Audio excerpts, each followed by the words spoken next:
we always want to build products in the areas that we sell those products. The 4 products we build here, the Odyssey, the Pilot, the Ridgeline, and now the new Passport, are primarily for local consumption. So therefore, we want as much local content in those cars as possible.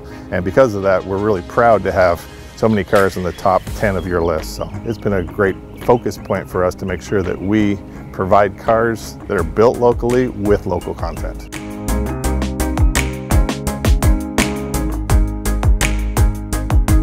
There's lots of folks that come from a lot of surrounding communities: Birmingham, Gadsden, Anniston, Oxford, Sylacauga, Talladega.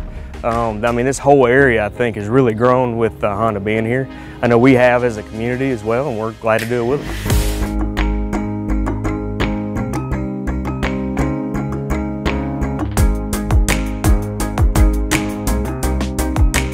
I'm overjoyed because I feel like I have customers that are taking pride and want to buy this vehicle for me, right? And so I know that the way we build processes here with quality and safety in it, that I trust that they're going back and forth and they're going to be very happy and safe in their journeys that they're going throughout Alabama, wherever they may be going.